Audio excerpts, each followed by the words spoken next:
like really innovative and really different and really cool. Or maybe we're just pretentious.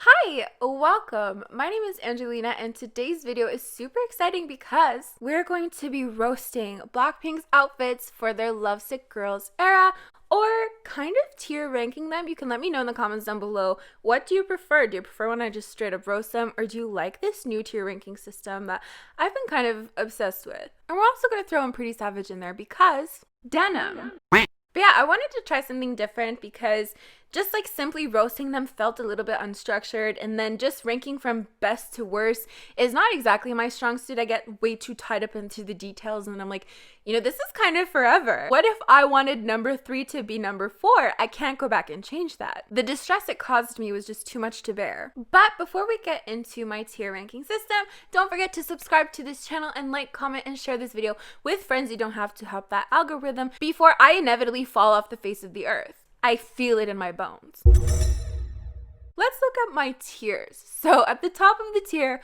we have Better Than Blue Velvet. I know, that's like, it's very audacious of me to even put a tier like that. I really doubt there's many outfits that are ever going to get in this tier. But when they do, we just know that they are absolutely life-changing. They are above innovation. They're above art, frankly. The tier below this is 2 comebacks per year. This is highly regarded. You know, these outfits are on theme. You know, we want these types of outfits. This is what we strongly desire in life. I have to tell you, the titles of these tiers were originally a lot more scandalous, but I did tone them down. Just so you know. The next tier is 1 comeback per year, so we'll probably complain about these outfits, but it's still something we appreciate. These outfits might be nice, but maybe they just don't fit the theme. Maybe there's just something a little bit lacking, but nevertheless, we desire this as well. The tier below this is called JYP's Dungeon because, you know, YG's Dungeon fits for songs, and that's what I use when I review comebacks at the end of the month, which you should go check out after you're done watching this video because you wouldn't want to mess with my watch time. But for JYP's Dungeon, I just have a feeling in my heart that there's a lot of plaid in there. A lot of outfits that are just off theme, right? Like a lot of outfits that you're just like, what? Who signed off on? JYP did, but like, you know what I mean? So these outfits are off theme. We don't particularly love them, but definitely not the worst. Like, we don't feel like burning them, which is our next tier. So this is burn / donate or repurpose. Because, you know, though I am drawn to destruction, there is certain level of sustainability that I would like to promote on this channel regardless. So now that we're done with the tiers, let's get into the outfits. So overall, I think the theme that Blackpink was going for was definitely retro, chaotic, chic. Most of them were a whole ass mess, but so is my life and probably yours too. Which is why a whopping 7% of you are probably going to call me fat in this video. Which brings us to our new disclaimer. I'm fat, you're sad, let's move on. That's my slogan now because it's true no matter who you say it to.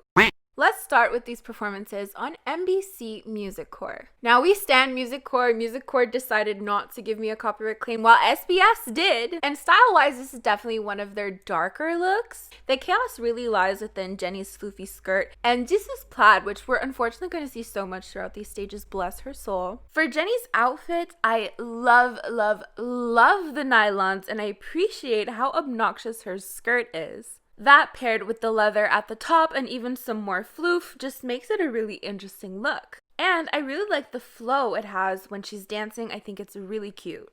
For Jisoo's outfit, I think it's quite messy, but definitely fits the theme for Lovesick Girls. You know, we have some safety pins in the holes on her shirt. We have another shirt over that. Then we have another leather waist accessory on top of that. So there's definitely a lot going on, a lot of layers. I'm definitely not a huge fan of the second shirt she's wearing. You know, it's kind of black with some lace and some sparkle details. I think it looks like it fits wrong, and it looks like it would also be quite uncomfortable, but that's just my opinion.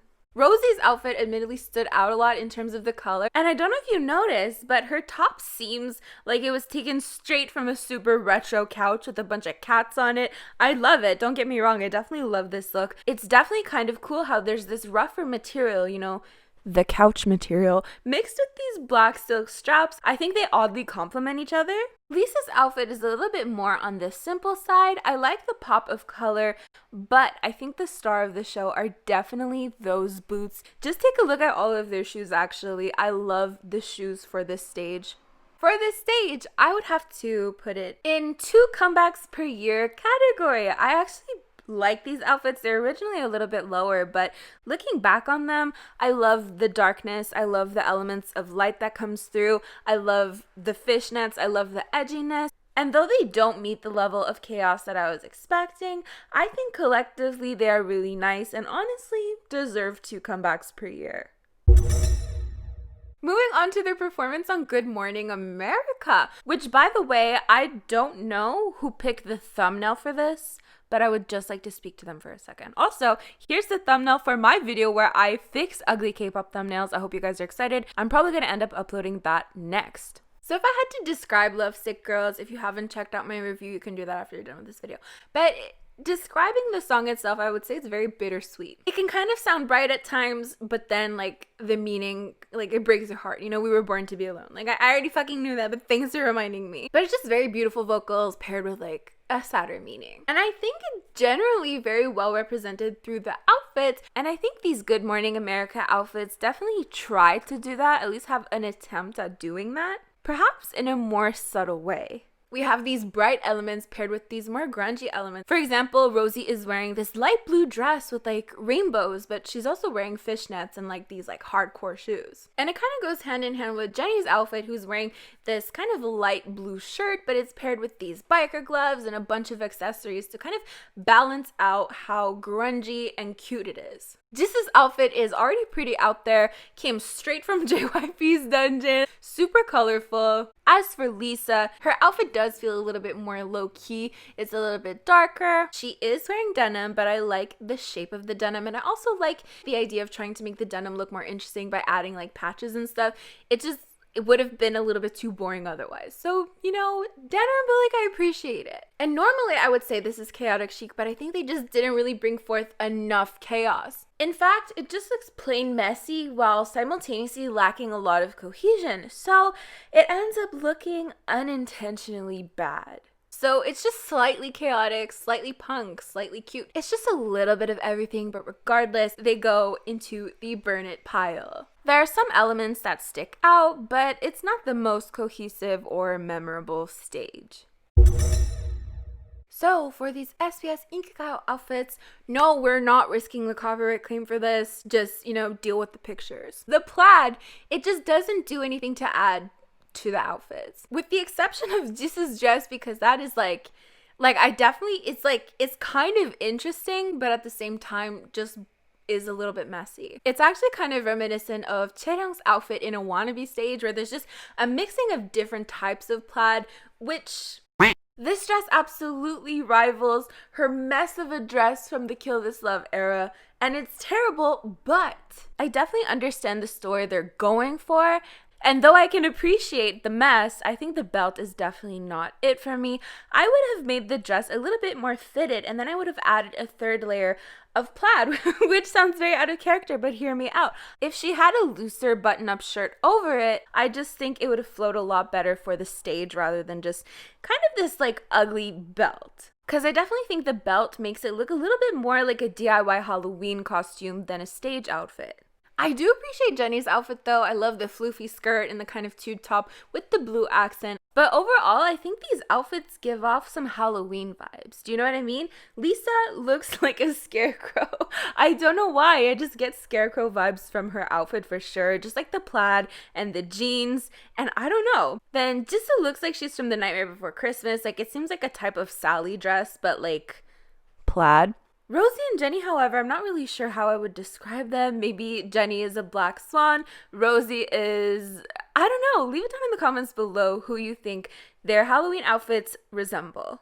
However, these two have to go into JYP's dungeon. Because to be honest, they aren't the worst, right? I mean, the plaid is pretty bad, but the rest of them look quite cohesive. So I'm just gonna let JYP deal with it.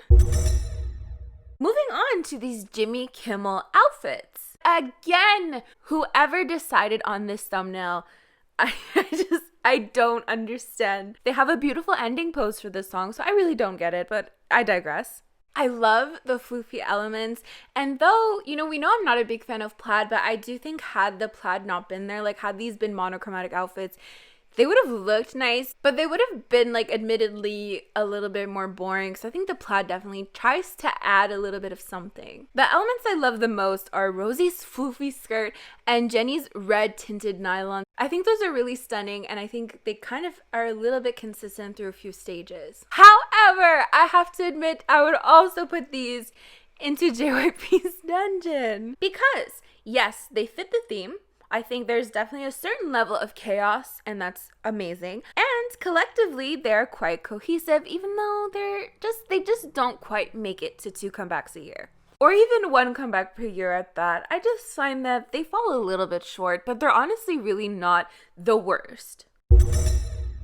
Moving on to another MBC stage. These are definitely a lot more of my alley, a lot more retro chaotic chic as I envision Lovesick girls. Especially with Lisa's shirt, it feels very early 2000s, and it's paired kind of mismatched with this plaid green overshirt, but somehow it's a vibe, and it definitely works. And no, the tape on her logo for her brand partner did not go unnoticed, trust me.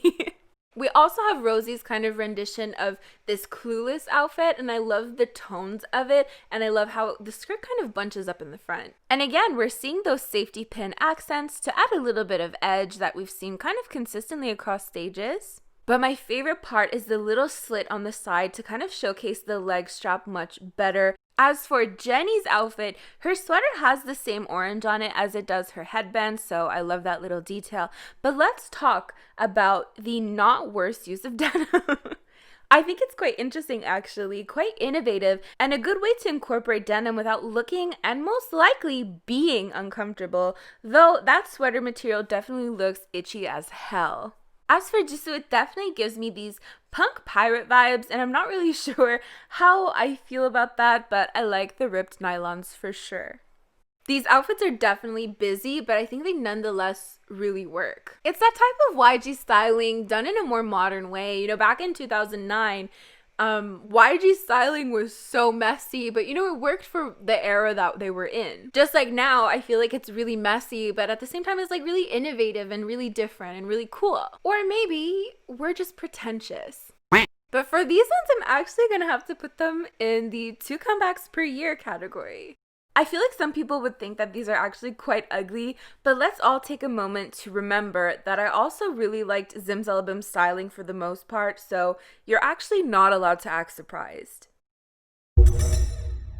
Now, I don't know why, but BLACKPINK love SPS and MBC. I don't know why they have beef with Mnet and KBS. I thought they squashed their beef with KBS when 21 performed for like the first time anyways. But you'll notice if it's not like Good Morning America or like Jimmy Fallon, Jimmy Kimmel, or like non-Korean music shows, it's always like alternating between MBC and SBS. So for these Inkigayo outfits, it kind of seems like they half belong on a pretty savage stage. They do not fit the theme whatsoever. For Miss Rose, her crop sweater is mostly a more relaxed, stretchy material, but then we have what looks like silk, though looking at this picture a little more, it seems like it's just a shiny jersey material. Either way, I definitely love the dichotomy between those two materials, how they complement each other. And Jenny has sparkles on her shirt, which I think is a really nice addition. And I also like the way the sleeves poof out. As for Lisa and Jisoo, they have this kind of black and white theme going on. And I didn't notice this at first, but the texture of Lisa's jacket is actually super interesting. But overall, though it doesn't necessarily fit the theme, I do like individual elements, and some outfits would definitely work well on their own, but these are not my cup of tea. Because I also feel like there's definitely a lack of cohesion, you know? We have 2 members that look like they're on this kind of sportier type of stage, and then 2 members who kind of seem like really out of place, so there's that as well. So I'm going to be putting these into JYP's dungeon. Color-wise, they match very well. I mean, you can't go wrong with black and white. But theme-wise, it's off both within the context of Lovesick Girls, since again, it kind of looks like a pretty savage stage, and also it's off within all 4 members as well. Now it's time to sneak in a little Pretty Savage stage from MBC. Now, denim galore, I kind of hate it here. I do have to give credit to Jennie's pants though. I love the fact that it says censored over her crotch area, and I love the fit of the jeans as well, like they're a lot looser. So though her pants go into better than blue velvet category, because honestly, they do tell a story. And a lot of people are convinced that she did this in light of her nurse scandal. And I'm honestly not too sure that's the exact reasoning, but I like the message either way about censorship and all of that jazz. But I love these pants. I don't care that they're denim. As for the rest of these outfits, they go into the burn it pile. I'm just not feeling this denim story. It honestly feels like something we saw in How You Like That. I don't care what you say. Pretty Savage and How You Like That are not denim songs. There are some songs where you're like, okay, this denim is bad, but I can kind of see it for this song. Like Fantasia from Monsta X was not a denim song. Blue Hour by TXT, though I'm afraid to admit, could be a denim song. I did want to talk briefly about how there's absolutely no tape to be found on the logos of this shirt, but also, can you imagine painstakingly adding tape to every single individual OR on this logo? I mean, BTS did it for one of their stages in like Anpanman or Go Go stages, so I wouldn't put it past them, but it's definitely some dedication and somehow it did not apply. Lisa's outfit isn't too bad. I definitely love the cutout in her pants, and I love the black elements like her black bra and the black shorts, but I'm still unsure how I feel about it overall. I feel like it definitely adds an interesting shape for sure.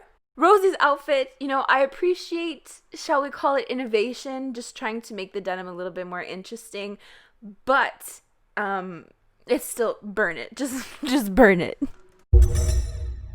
Actually, this SBS stage is so chaotic and I'm here for it. Probably one of my favorite stages. It is so on theme. Again, we see these punk elements such as Jennie's shirt, which is so interestingly mixed with a leopard print brown skirt and these blue tinted nylons. I think it's definitely very early 2000s, very unconventional, but looks so amazing. I can just hear people in the comments like, you literally hate every outfit I love and love every outfit I hate. Outfit. No. This definitely looks so 90s grunge, and I don't even care about the plaid. I love how oversized her top is, and it's just kind of flowy. And I definitely love this aspect where her fishnets are seen above the line of her skirt. And she is mixing different plaids together, but it just feels very relaxed and very grunge at the same time. And I think it just really matches the theme. And we also have some more casual elements mixed in with this stage. You know, we have Lisa's shirt, which kind of adds a little bit of balance, I think, to the stage. Now, Rosie's outfit is nice. I just don't really know where I would place it. Like, it feels on theme, but at the same time it's like subtle enough to kind of blend in, and yet somehow it's still obnoxious because the bottom half of her shirt is actually a top half of a shirt, so it's a little bit confusing. And so these outfits go into 2 comebacks a year. It's actually kind of sad that I can't show you the stage videos because I feel like this picture really doesn't do it justice, but I promise when you watch it on stage, it looks a lot better. Overall, yes, objectively, these outfits are a total and complete mess, but I feel like they balance each other out. They have opposing elements that make them work and make them great outfits for lovesick girls. Now we're going to end off this video with the last Pretty Savage stage. There was only 2, I think. I actually love this stage too, except for whatever horror they put Jisoo in. Just the colors and the plaid and just like everything about this outfit, to me, it goes into the burn it pile. It's like they wanted to bring elements of Lovesick Girls into Pretty Savage, and like this is what they came up with. For Rosie's outfit, it looks cute as hell. I like the colors mixed together, you know, the orange and the yellow. An interesting detail is that the numbers on her shirt actually have sparkles, so I thought that was nice. I really love Lisa's outfit as well. I think the use of tape over this logo, I actually don't know what brand this is. If you have any idea, please leave it in the comments below. I know there's a lot of people really curious about these things because sometimes the tape jobs are really that good and you can't tell what the actual brand is. And this tape job is actually super subtle, so it really blends in with the outfit and you almost can't tell that there's tape, but the logo is still covered. So I would be curious to know if you know, like, what brand that is. because honestly with the tape it's like really unrecognizable. Now Jennie's outfit is interesting. Like it almost feels like it doesn't fit onto the stage, but somehow it does have the sporty look to it, but there's no sporty elements anyways. Aside from Jisoo's outfit, which goes straight into burn it category, these outfits are gonna go into one comeback per year category. Out of both pretty savage options, I think these are the ones we'll definitely remember. These are the ones that I personally think will represent the era as a whole, even though there was only 2 stages.